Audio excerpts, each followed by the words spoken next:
Okay, so I'm back with the next episode of my religious experience.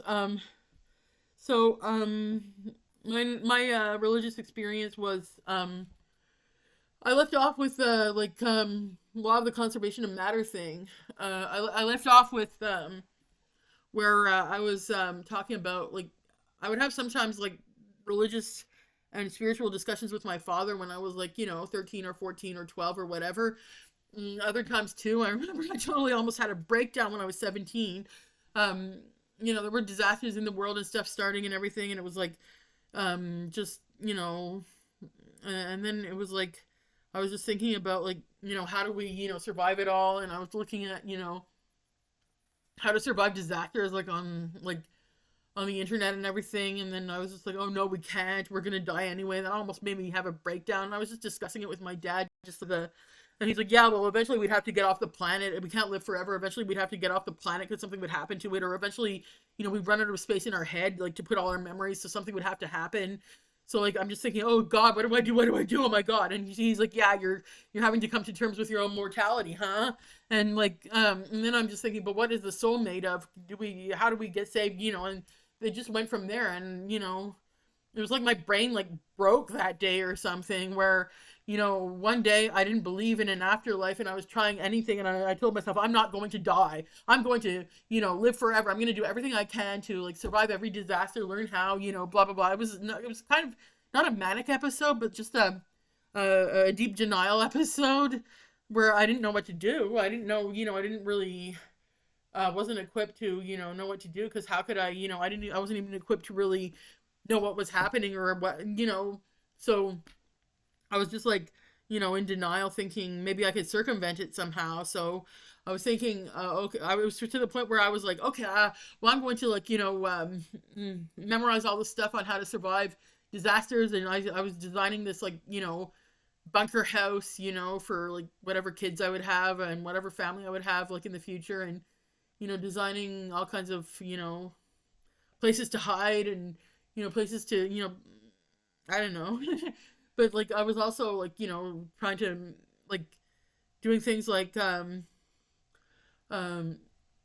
like making lists of stuff to like to collect like for like survival, like a first aid kit, and like supplies of food and stuff. I mean, there's nothing wrong with that. I mean, a lot of people do it. It's just like I didn't have any anything to make me feel good on top of that that was true or anything. So I was kind of at a loss there, and I was to the point where it was kind of ridiculous too, because I was holding my breath whenever a car would come by, because I didn't want to um inhale the like exhaust fumes, and lose brain cells, because I'm gonna need those brain cells forever.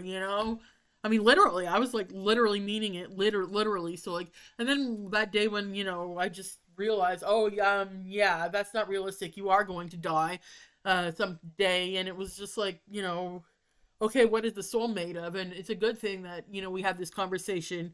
Otherwise, the denial would have gone on like longer, and I wouldn't have figured out even. And I did figure out this like theory that turned out not to be right, and it caused a lot of distress later when I thought that like because it wasn't the most positive theory, but it wasn't the most negative, and it was better than nothing. So like I had this theory where the soul is made out of light, which it is, but but I was thinking that there was such a thing as non-living matter that could trap live matter in it, where it's all alone, and it ends up just staying all alone, and forever and ever. And I mean that could scare, that would terrify anyone. I mean, people have, that's what I thought that's what my like black holes in my depression were, and people found it creepy. Like they thought it was so negative, it was creepy. I mean, it was, but like but I was just thinking of like, yeah, okay, we're made out of light, we're made out of like sound, we're made out of we're made out of like happiness and feelings and emotions, memory, logic, moods, but at the same time, and that's what, just all one substance. But I wasn't really thinking of how furthermore it could be better than that, or that we're infinite, so we can't put a supreme being like, which everybody is, in a trap it in a container alone like that. It doesn't work that way. And then people were trying to explain that to me, but I didn't really understand. I didn't know how that could be. So how could I believe it? So um uh So like at first it was great. I was a lot happier than before because I believed in something at least, at least, and it was based on the law of the conservation of matter. I mean, it left stuff out that was true and it ended up, making me depressed, like, as much as, the believing in nothing made me depressed, but probably, I don't know, but mm, uh it was a very bad depression I had like after because like it was like I believed in nothing else other than that. So that's why I had a worse depression with it than like without it in the end. Otherwise, like I don't know, but so at first it was great, and I thought that I was some sort of genius, and I thought that I was going to change the world with my discovery. How could it? It's so simple. It's so simple. How could anybody, not notice this? It's so simple, but I did notice it. That must make me some sort of genius. Oh well, so me, not having a life has, paid off, and maybe I am good for something, and so I started deciding, okay, I'm going to um tell the whole world of this, and I'm gonna be rich and famous, and it's gonna compensate for everything that's ever happened to me, everything everybody ever doubted about me, and it was just not even wishful thinking. It was like very wishful thinking, but like it was to the point where like I almost believed it, like, and I did believe it because I made myself believe it, and it was like I was forcing myself to believe certain things, but at the same time I totally believed it. And I believed it to the point where I was scared because I thought that certain things were true because I believed it. So I believed that mm, like that you could actually like I believe that if I didn't get enough like stimulation while still alive, then like I might get stuck in, I don't know, my soul might get stuck in a container somehow somewhere, you know I don't know. So that was kind of the basis of my needing so much stimulation, you know like literal stimulation, like looking into lights, looking, needing like a lot of sound, needing to like walk around all the time, and like that came to a head kind of like 2 years after that, where but first I was just like thinking, okay, well I'll just try and change the world with my discovery, and so I'll just uh contact all the intelligentsia in the English speaking world. So that's what I set out to do. I people will call it a manic episode, but I think it was just a crisis of faith, and you want to call it what you want to call it, fine. But what is a manic episode other than some sort of crisis of faith or some sort of spiritual thing anyway? But like people say that's my first manic episode was, but I don't know, it depends on what you want to call it and what your definition of bipolar or manic is. But um all I know is that I was having a crisis of faith, and at the same time it was like a breakthrough, a good thing. So but it turned into this mess. So I mean, that's what things are like. They're not all straightforward, either a crisis or a breakthrough. Sometimes they're both.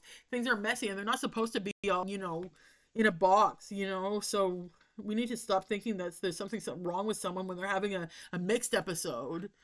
Which is actually a thing with bipolar. Even like they're saying, oh, if you're manic and depressed, at least they're acknowledging it can happen at the same time, where you're having a mixed episode. But like and not all of them believe in that. I'm like, how can you not? But like so I was like writing down all of these everything I could find in the English speaking world, like literally doctors, lawyers, teachers, politicians, activists, artists, singers, every celebrity, every big business person, every company, every corporation, every institution, like every school, every library, every librarian, every university, every professor, everything, every psychologist, psychiatrist, everything. Like I was like writing down all these emails like for all of them, hoping that if I sent my theory to all of them, then some of them would respond, and then it would become world famous. And I don't know. Okay, I'm nuts, or I was, or whatever. Like, judge me if you want, but I mean, you've probably done like weirder things or worse things or something, You've done something. Don't say you haven't, but and you've probably done something that, actually like harmed someone, which this was not, and I've done stuff that harms people too. It's not that I didn't or never ever had a bad feeling about somebody, a bad thought about somebody, that was dehumanizing to them or anything like that. But, judging me for this and calling me nuts and everything, that's just like, and you're what? You're perfect.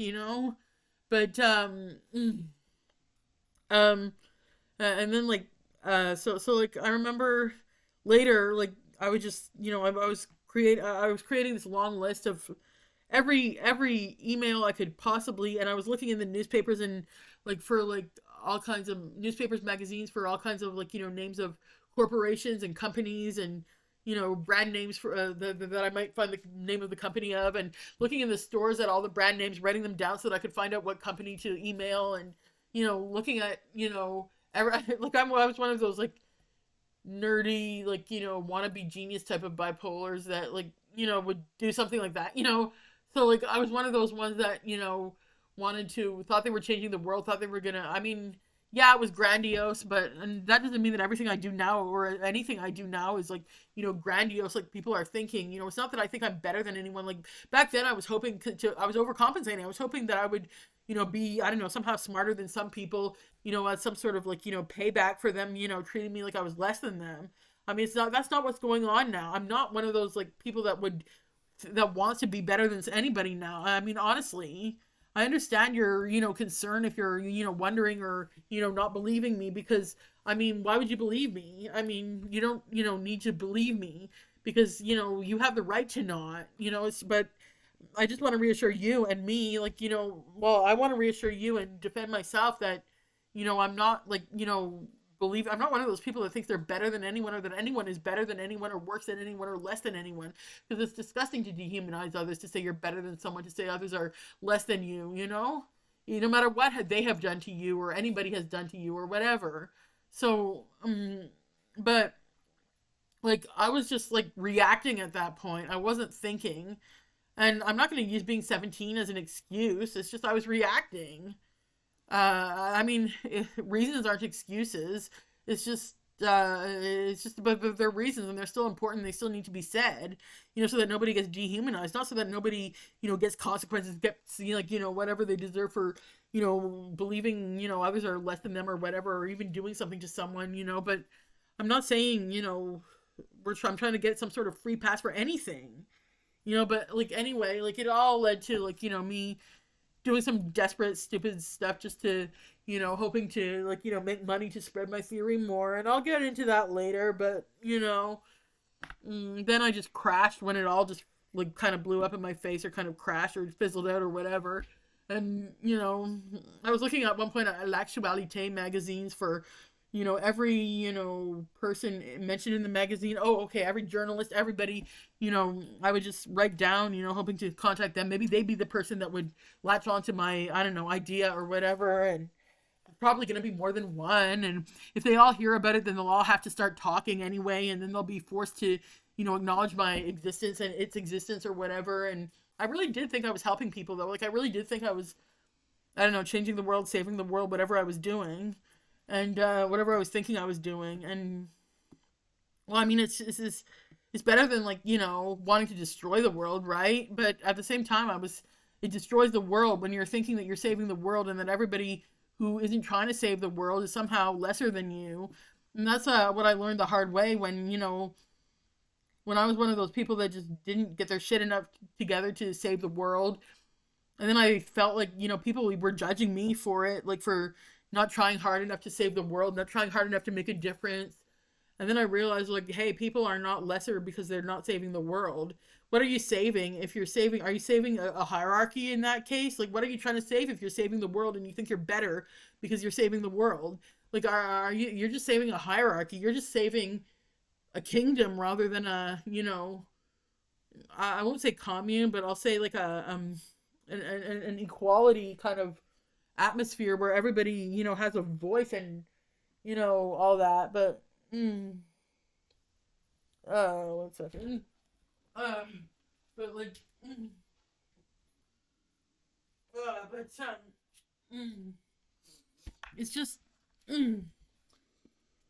it's not like even like it's just kind of not hypocritical but necessarily, but what are you trying to save? Like if you're like fighting for freedom, but you take everybody's freedom, like in order to have security, in order to have freedom. Like, wait a minute, what are we fighting for in that case? Like, it's the same idea. You know what I mean? It's like, what are we even doing it for if we're defeating the, taking it so far, we're defeating the purpose of it. And we're, doing the opposite of what we're trying to do. So, mm,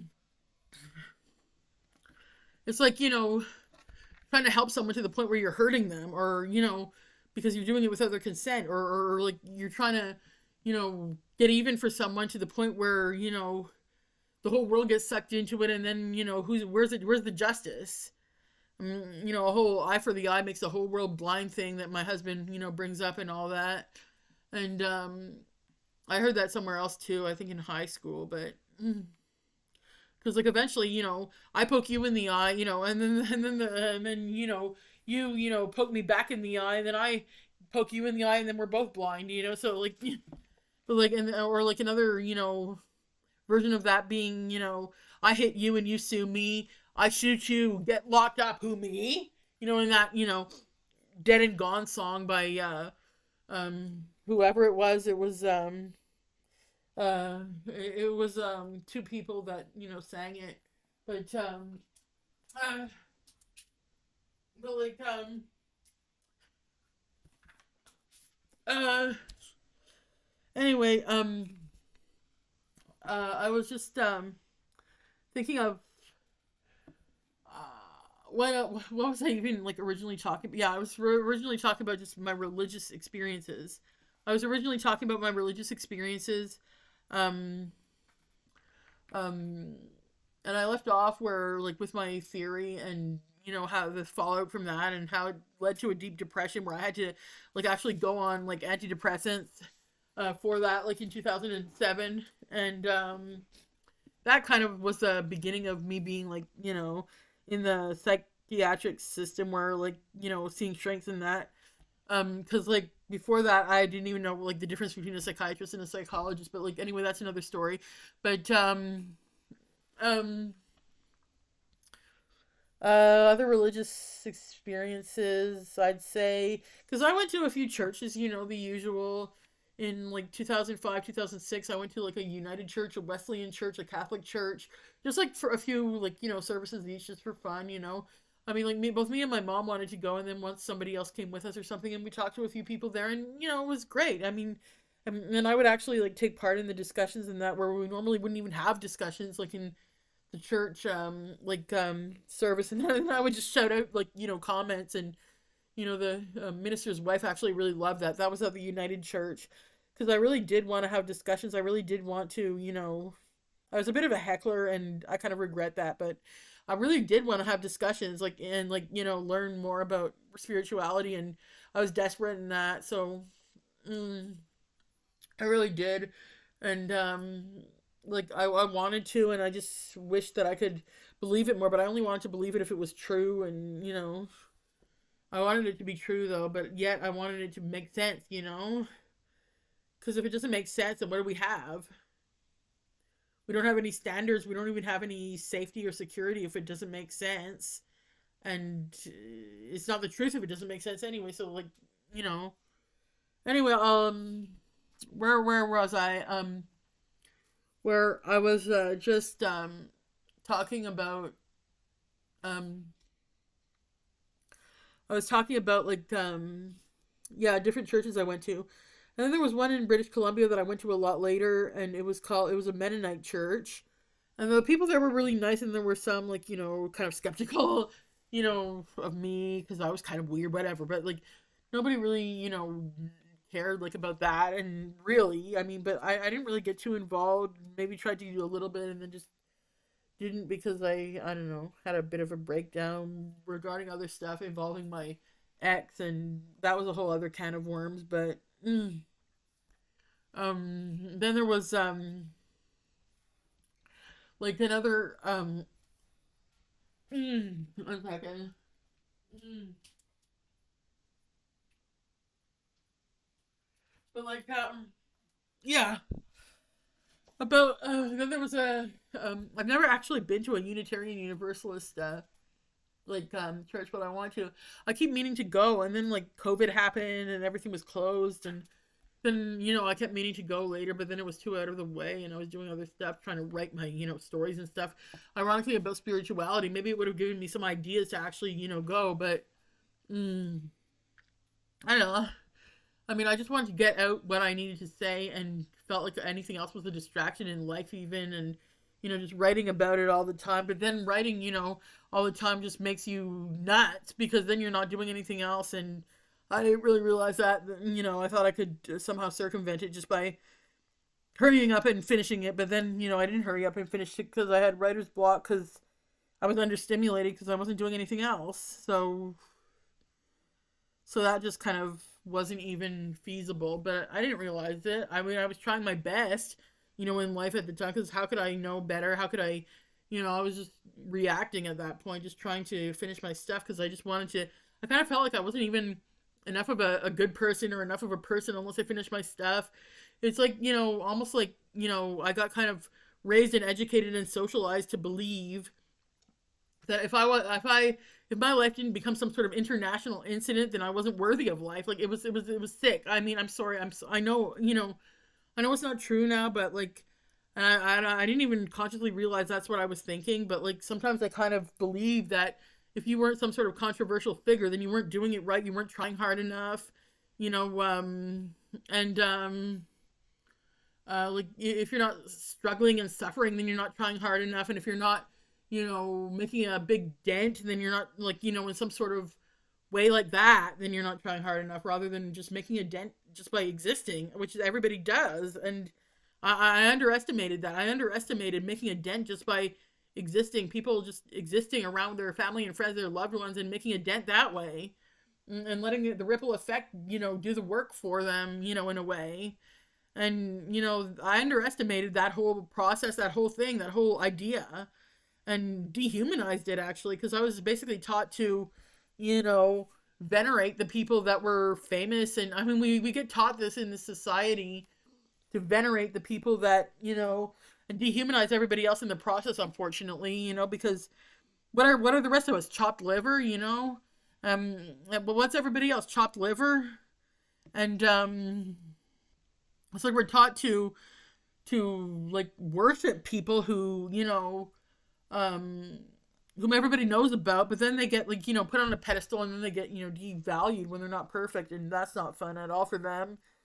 So I feel for them, and I also feel for the people that believe that, they're just nothing but chopped liver, just because they're not, famous or known, or, making a difference, or have, like, 10,000 friends on Facebook, or have 10,000 followers on whatever, and, or because they're not popular in high school, or because they're, they don't have a lot of friends, or because they're, they have a small family, or because, they live in an isolated area, or because they're a hermit, or because, I don't know, anything, because people don't like them, or because they're some sort of outcast, or because anything.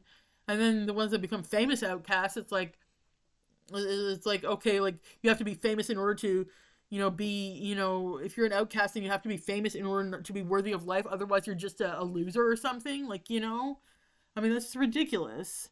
It's ridiculous. Everybody, makes a difference just, as existing, and yeah, we naturally gravitate towards what we're supposed to do. We don't need to, like, push ourselves, like, to near death to, do what we're supposed to do here.